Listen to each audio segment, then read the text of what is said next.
days of relentless thunderstorms have completely flooded the Himalayas. Relying on my awakening space, I acquired an amphibious RV and began my journey of escape. When the first clap of thunder struck, I was crouching in the yard eating instant noodles.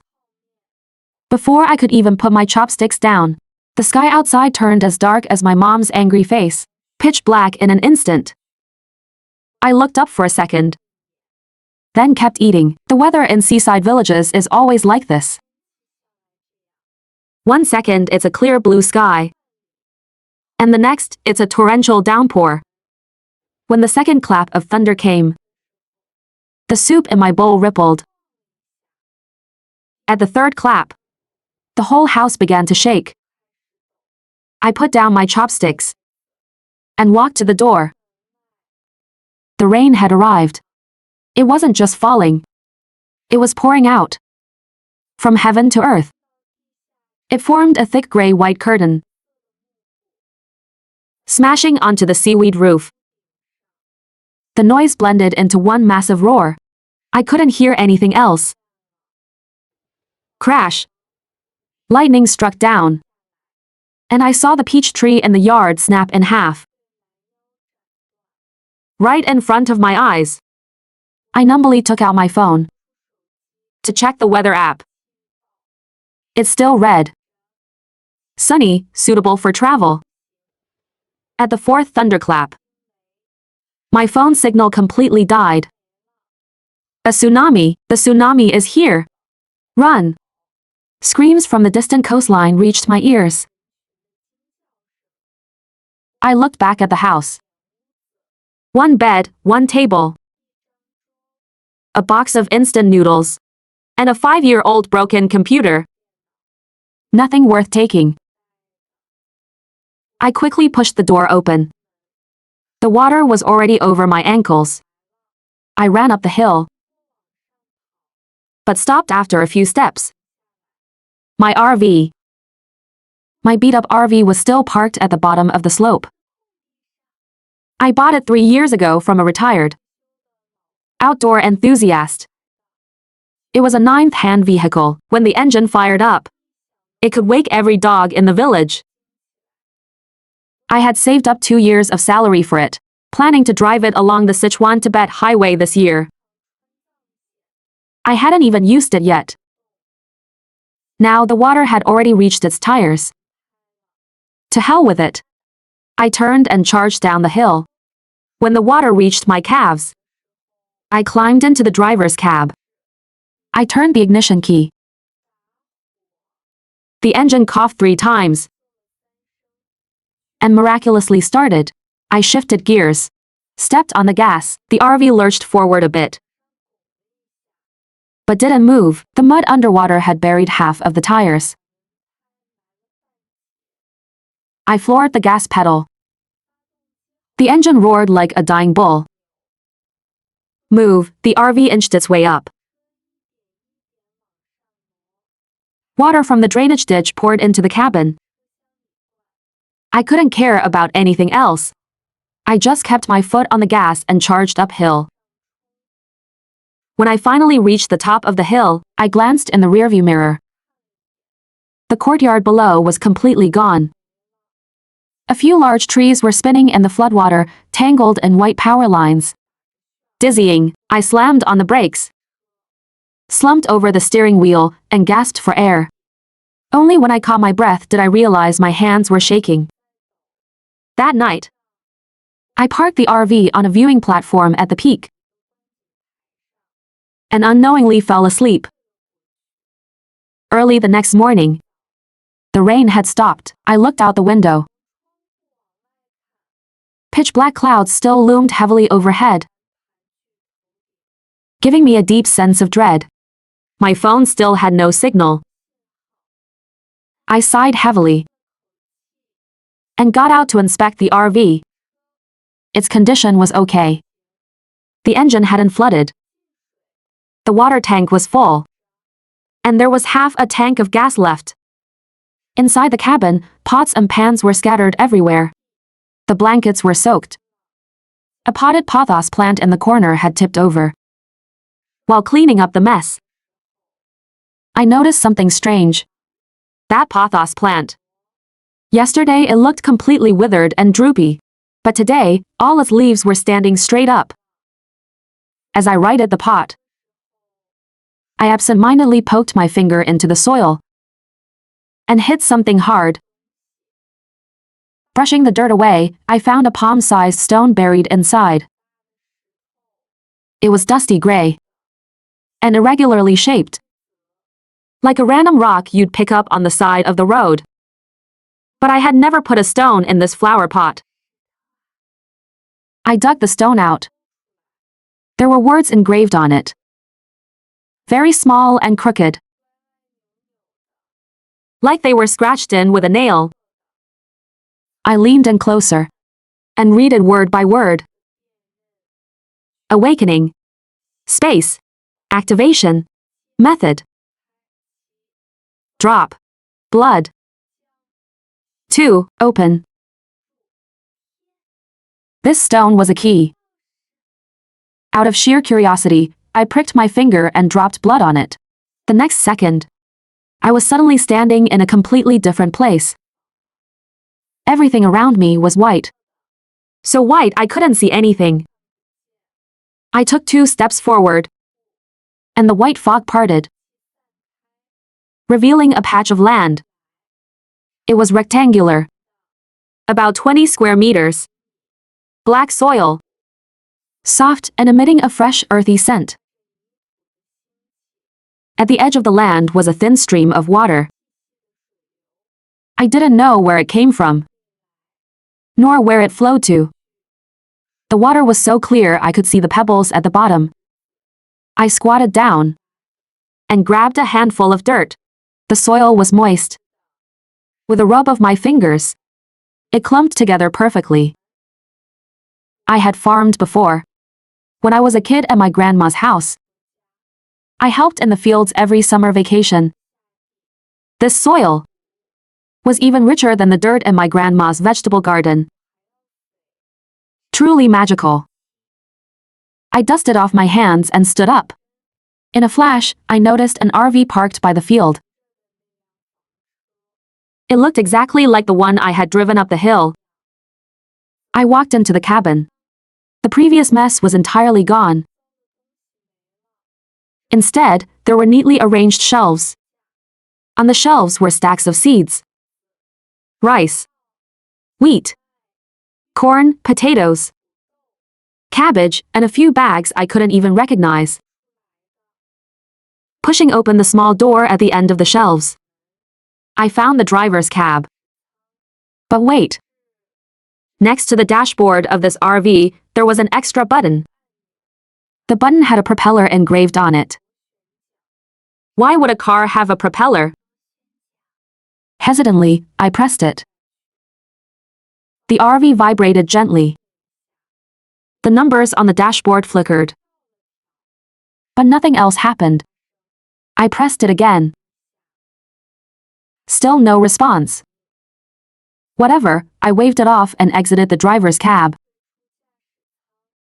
I went back out to the black soil and scattered a little of every seed. Then, holding the stone, I concentrated my mind. When I opened my eyes, I was back in the real world. I steadied my nerves, trying to calm my racing heart. Suddenly, a clamor of voices erupted outside the RV. It turned out a group of villagers had gathered halfway up the mountain. Since the viewing platform I parked on was quite hidden, they hadn't noticed me. This rain has flooded the entire village. We can't just wait here to die, can we? My grandson hasn't eaten in 8 hours. I say we kill this big black dog and roast it. It'll warm everyone up. An old man shouted aggressively. In the crowd, some remained silent, while others agreed. The owner of the black dog was a young girl. Right now, she looked like a frightened deer.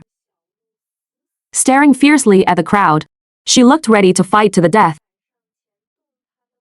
with anyone who dared touch her dog. I didn't make a sound. Before figuring out the whole situation, I couldn't act rashly. The sky gradually darkened, and it started to drizzle again. People scattered to find shelter from the wind and rain, waiting for rescue.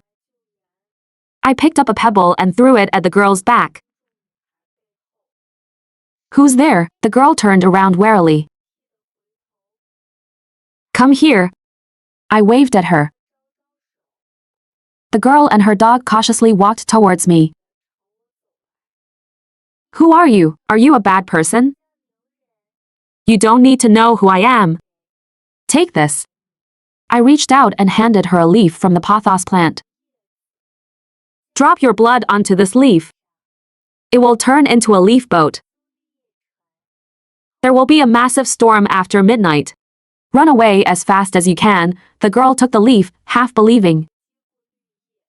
I didn't care if she actually believed me or not. I just turned and left. Ding, task completed. This vehicle has been upgraded with a diving function. Just as I stepped into the RV, the system's notification sound echoed from the dashboard. Fantastic. An hour ago. The dashboard had suddenly flashed a red alarm. I looked at it in confusion. It warned that at a.m. this area would be completely flooded by the storm. To upgrade the RV with a diving function, I had to complete a random task. And the task card I drew read: help a non-human species escape. I bypassed the crowd, driving the RV slowly down the other side of the mountain.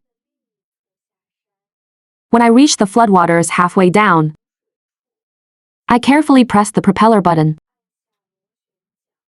The RV shook twice, and a strong thrust from the rear pushed me back into my seat. Splash, the RV entered the water smoothly. The chassis sealed itself, and the vehicle floated steadily in the rushing currents. I tentatively stepped on the gas. The RV shot forward like a wild horse slipping its reins. This damn acceleration force. I couldn't suppress the smirk forming on my face. Haha. This was too cool. I set the navigation on the dashboard, with the destination, the Himalayas. My goal was clear. I needed to reunite with my family. My family lived in a cave at the top of the Himalayas. They were the only remaining cavemen in modern society. I turned on the autopilot, went to the back seat, made a cup of coffee, and opened a pack of soda crackers. I didn't have much of an appetite. Just felt mentally exhausted. Holding the coffee, I had just taken a sip, when the dashboard suddenly flashed red again. Warning: abnormal energy fluctuation detected in the waters ahead. Detour suggested. What's going on? I put down the coffee and leaned against the window. The misty sea surface looked calm and unremarkable. Suddenly, a triangular flag sliced through the water, approaching rapidly. Why would there be a flag in the sea? Oh no, it's a shark fin. I immediately turned off the cruise control and floored the gas pedal. The shark lunged from the side but missed, then whipped around and charged at me with terrifying speed. I've seen real sharks before, but I never expected one bigger than my RV. And swimming so incredibly fast. Prompt: attack encountered. Activate defense mode. Defense mode? What defense mode? Whatever, just turn it on. Activate. Instantly, rows of sharp spikes popped out from the hull, with faint electrical currents buzzing across them. The shark flinched in pain, and its speed dropped significantly. Finally shook it off. I let out a long breath. It seems this was part of the defense upgrade from the other day. I didn't expect it to be so practical. I drove manually for a while longer, and after confirming there was no danger nearby, I safely turned the autopilot back on. I was still over 2,000 kilometers away from my destination. My fuel definitely wouldn't last. That narrow escape from death seemed to have drained all my physical strength. My head felt heavy and groggy. I forced down a few bites of bread, then held the stone, went to the back bed, and lay down to rest. I planned to check on my awakening space. As soon as I entered the space, I was dumbfounded. The seeds I had planted last time had already borne fruit. Potatoes, tomatoes, rice, wheat, hanging heavily from their stalks. A massive harvest. I hurriedly grabbed a bag to harvest them. What a magical piece of land.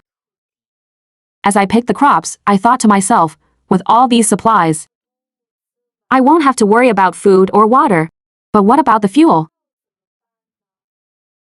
I walked over to the RV parked by the dirt road in the space. My eyes fell on the gas tank. The RV outside could only last a few hundred more kilometers before dying. But this RV inside the space, I had never tried starting it before. I gritted my teeth, pulled the door open, and got in. The key was already in the ignition. I gave it a gentle twist. Vroom! The roar of the engine echoed through the space. The dashboard lights came on simultaneously. The fuel gauge needle was resting perfectly on the full mark. Even the fuel type perfectly matched. The RV outside. I slapped the steering wheel in joy. So this space wasn't just for growing food. The vehicle here could be used as a mobile fuel depot. After waking up from a nap, it was still raining outside. I rubbed my eyes and turned on the TV to watch a variety show. I had downloaded it before the storm. I never thought it would come in handy now. With the cheerful laughter of celebrities in the background, I started organizing the RV. First things first, I needed to refuel. I found a flexible hose, pushed open the window, inserted it into the gas port, and secured it.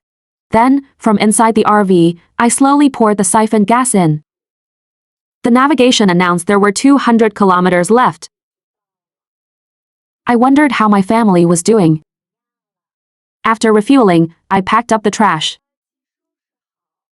turned on the induction stove, and fried eggs for myself. I boiled some water and took out a pack of sesame paste rice noodles I had hoarded. Then I tossed the perfectly crispy edged fried eggs into the broth, letting them soak up all the flavor. If only I had a mooncake to go with it, that would be heaven.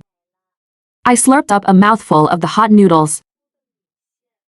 After being highly tense for so long, having a hot meal right now made my stomach feel unbelievably comfortable. After eating, the food coma hit me. I leaned against the window, staring blankly at the sea level outside. Rocking back and forth, I was about to fall asleep. Suddenly, I saw a massive wave swell up not too far away. I squinted to get a better look. Oh no, it was the shark coming back for revenge. What sin did I commit? It followed me all this way? Wait, no, that shark wasn't this big. The giant wave in the distance clearly indicated a gargantuan creature. Prehistoric dinosaur fish detected. Activate acceleration mode. Activate. Target speed is too high. Cannot escape attack range. What do I do? Suddenly, a razor-sharp fishing hook flew right past my RV and plunged straight into the pupil of the dinosaur fish. My family is here. I saw from miles away that you were being attacked by this monster. So we hurried over to back you up. The person speaking was my dad, the chief of our caveman tribe. I forcefully pushed the RV door open, and the pouring rain instantly soaked my sleeves. My dad was standing on a specially made wooden raft, holding a fishing rod as thick as a bowl. The fishing line at the end was pulled perfectly taut, as he fiercely dragged the injured prehistoric dinosaur fish. Open the door a bit wider. We're coming aboard. My mom's voice rang out from the sea. So the reason the raft was moving so incredibly fast was because Mom was pushing it from behind. She was a famous strong woman in the Himalayas. Bam! Dad maneuvered the hook and pierced the dinosaur fish's other pupil. In an instant, the colossal beast lost its sight entirely, thrashing wildly in the ocean. Once they both climbed into the RV, I immediately shut the door and sped away from the danger zone. Our cave. We can't go back there anymore, Mom said, wiping herself dry while stuffing crackers into her mouth. She's a strong woman, so her energy consumption is naturally huge. To think even the Himalayas got flooded. It seems the storm is no laughing matter. Is the apocalypse really coming? I muttered. So where do we go next? To the highest peak, Mount Everest. To find your grandpa and grandma. It should be safe up there. All right. I set the navigation for Mount Everest and turned on the autopilot again. Mom, Dad, are you guys hungry? I'll cook for you. I took 50 tomatoes from my space, cooked 10 kilograms of rice, and made a massive tomato sauce rice bowl. This was the standard portion for their single meal. So delicious. It's been so long since I had such fresh vegetables. Dad wiped his mouth. Not a single drop of oil was left. Eat as much as you want. I've got plenty more here. Before I could even finish my sentence, Mom had already fallen fast asleep. She eats a lot and sleeps a lot. That's the secret to her explosive strength. I also leaned back in my seat, feeling drowsy. It was getting dark. I wanted to use their nap time to check on the awakening space. The temperature inside the space was just right. I hurried to harvest the ripe fruits and vegetables, moved them into the RV, and immediately started sowing seeds again. Now that I had 2 heavy eaters on board, I had to make sure our food reserves were absolutely plentiful. As I was scattering the seeds, I suddenly noticed the land had grown a full circle larger than before. What's going on? Could it be a reward for defeating that dinosaur fish? I planted wheat across the entire newly expanded area. My mom can really eat 10 kilos of rice in one meal. The work in the space was never ending, and it was already past midnight. I gave the bed to Mom and Dad, and I spread a blanket over the front seats to sleep. The RV rocked gently on the sea, like a giant cradle. The endless dark night was accompanied by the howling sea wind. I wondered what the situation was like on Mount Everest. I hoped we could find a place to finally settle down. With these thoughts in mind, I drifted off to sleep. The dark night felt like a dream. The sea wind carrying icy rain lashed against the windows. The RV swayed violently on the water, like a fragile leaf ready to be torn apart at any moment.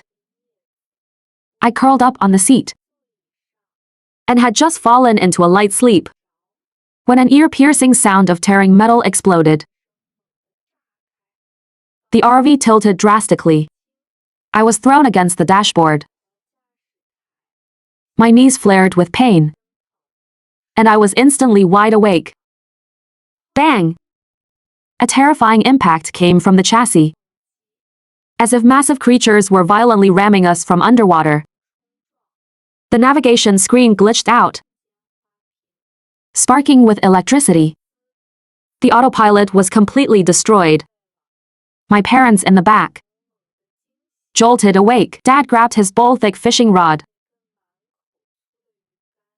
his eyes sharp and alert. Whatever is down there, there's more of them than the dinosaur fish. I forced myself to crawl back into the driver's seat. Outside the window, black fog was dense, and visibility was less than 2 meters. All I could hear was the dense, terrifying sound of fins cutting through water. It made my scalp tingle. Countless half-human-sized, sharp-toothed monster fish leapt from the water, slamming into the RV's hull. The metal exterior was dented with impact after impact. It was a swarm of toothed sharks. They must have been drawn by the blood of the dinosaur fish. Dad thrust out his rod. The fishing line snapped taut instantly. A monster fish smashed through the window, and foul-smelling seawater poured in. The sharp teeth lunged straight at me. I grabbed the iron pot from the induction stove and smashed it. The pot was instantly bitten out of shape. Mom roared and charged forward, her arms bulging with muscle. She grabbed the monster by the tail and hurled it out with brutal force, crashing it into a group of its kind. But more and more monster fish kept coming. The RV was completely surrounded. Even the door was dented from the impacts. I gripped the steering wheel desperately, but the RV simply couldn't break through the encirclement. Water rushed in through the broken windows, quickly forming a puddle inside the cabin. Drive towards the shallows of Everest. There are rocks there. They won't be able to get in. Dad braced his feet against the seats, gripping the rod as he wrestled with the monster fish. The fishing line cut deeply into his palms, drawing blood. Mom blocked the broken window. Every punch she threw blasted a monster away. Her arms were covered in bloody scratches from their sharp teeth. Just as a giant-toothed shark leapt out of the water, about to swallow the RV whole, 2 beams of blinding light suddenly shot down from the peak of Mount Everest, illuminating the swarm of monsters perfectly. Searchlights. Grandpa and Grandma. I was ecstatic. Up on the edge of the peak, my grandpa, weighing a solid 300 kilos, was fiercely manning 2 high-power diesel generators. Grandma was operating a modified high-pressure water gun and a net launcher. Powerful jets of water smashed into the monster fish. Thick fishing nets shot through the air, tightly ensnaring the most ferocious giant-toothed sharks. Child, drive to the shore quickly. We'll hold them off. Grandpa's roar pierced through the storm. Meanwhile, Grandma constantly tossed firewood into a bonfire.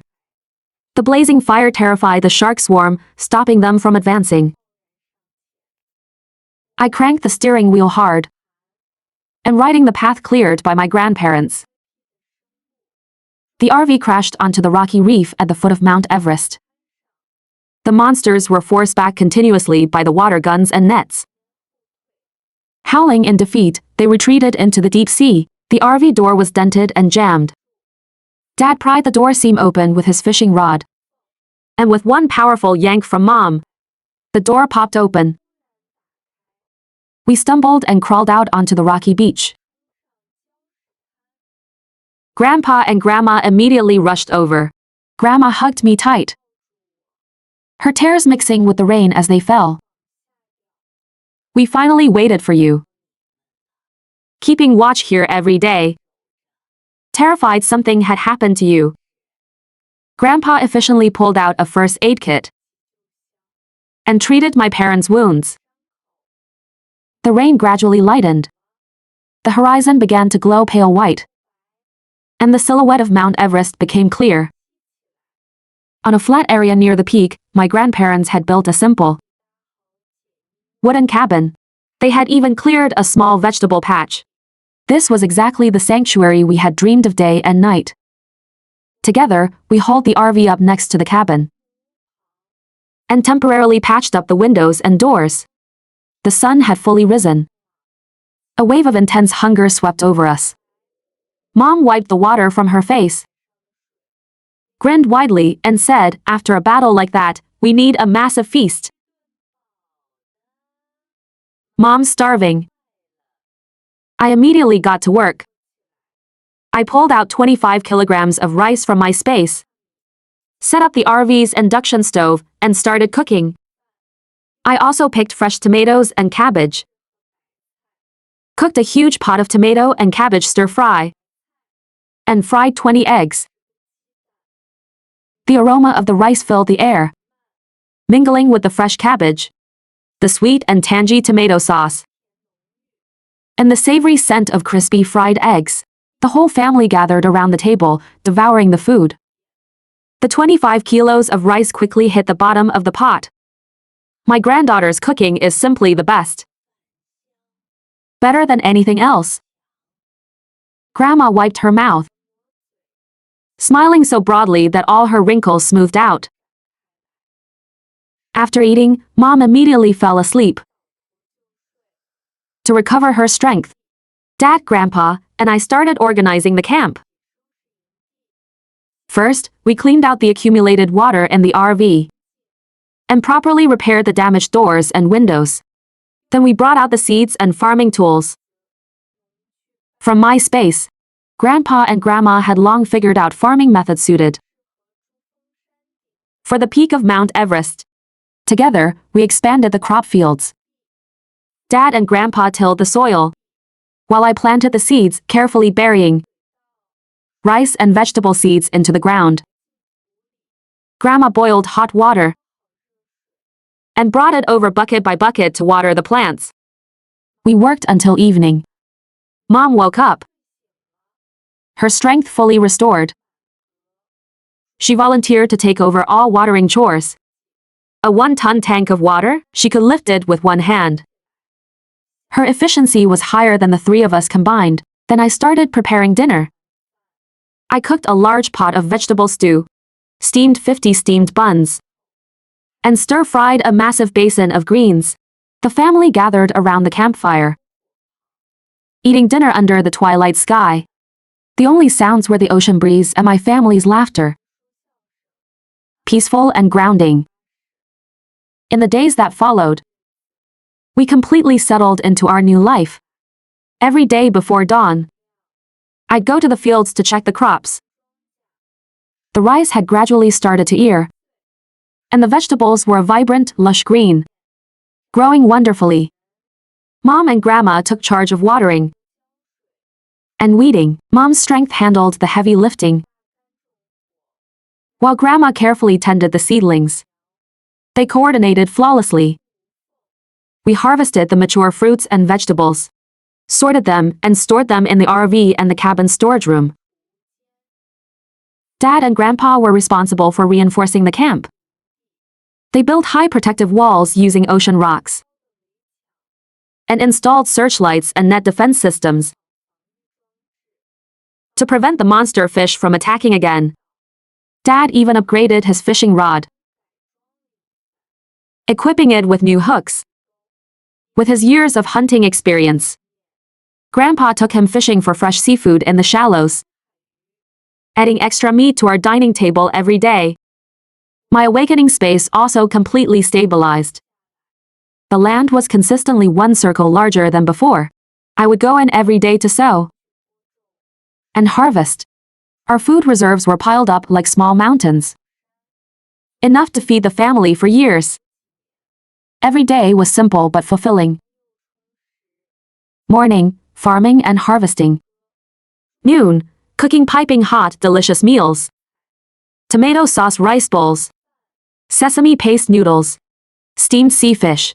We varied the menu constantly. Evening, the family sitting by the campfire chatting. Watching the sunset over Mount Everest.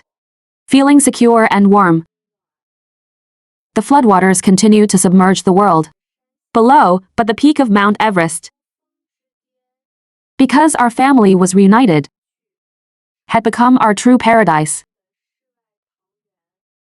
When night falls, the cabin and RV are brightly lit.